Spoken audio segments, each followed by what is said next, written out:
சென்னை திருவான்மியூர் பகுதியில் 7 முதல் 10 வயதுடைய 3 சிறுமிகள் அடையாளம் தெரியாத நபரால் பாலியல் வன்கொடுமைக்கு ஆளாக்கப்பட்டுள்ளனர்.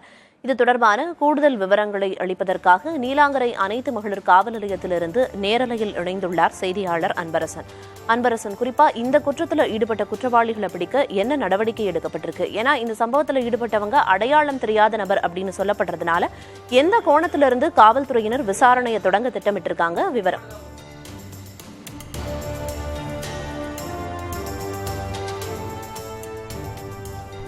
சென்னை திருவான்மியூர் பகுதியில் சாக்லேட் தருவதாக கூறி 3 பள்ளி படிக்கும் சிறுமிகளை பாலியல் வன்கொடுமை செய்த அடையாளம் தெரியாத நபரால் மிகப்பெரிய ஒரு அதிர்ச்சி ஏற்பட்டிருக்கிறது. குறிப்பாக 3 பள்ளி படிக்கும் சிறுமிகளை பாலியல் வன்கொடுமை செய்த அந்த அடையாளம் தெரியாத நபரை பிடிப்பதற்காக தற்போது 3 தனிப்படைகள் அமைக்கப்பட்டு மேலும் போக்சோ பிரிவின் கீழ் வழக்கு பதிவு செய்யப்பட்டு போலீசார் தீவிர விசாரணையில் ஈடுபட்டு வருகிறார்கள். குறிப்பாக திருவான்மியூர் பகுதியில் வசித்து வரும் 7 வயது சிறுமியின் பெற்றோர் ஒருவர் நேற்று நீலாங்கரை அனைத்து மகளிர் காவல் நிலையத்தில் ஒரு புகார் ஒன்றை அளித்தார்.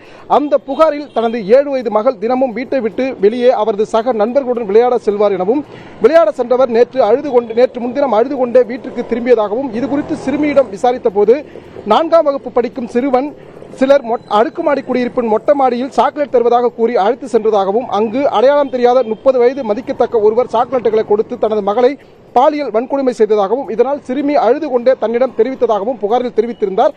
புகாரின் பேரில் நீலாங்கரை அனைத்து மகளிர் போலீசார் நடத்திய முதற்கட்ட விசாரணையில் 30 வயது மதிக்கத்தக்க அந்த நபர் பல மாதங்களாக சாக்லேட் தருவதாக கூறி 7 முதல் 10 வயது வரை உள்ள 3 சிறுமிகளை பாலியல் வன்கொடுமை செய்திருப்பதும் விசாரணையில் தெரிய வந்திருக்கிறது.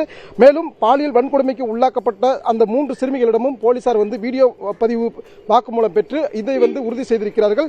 இந்த நிலையில் போலீசார் அடையாளம் தெரியாத 30 வயது மதிக்கத்தக்க அந்த மர்ம நபர் மீது போக்சோ உள்ளிட்ட பிரிவுகளின் கீழ் வழக்கு பதிவு செய்து தீவிர விசாரணை மேற்கொண்டு வருகிறார்கள்.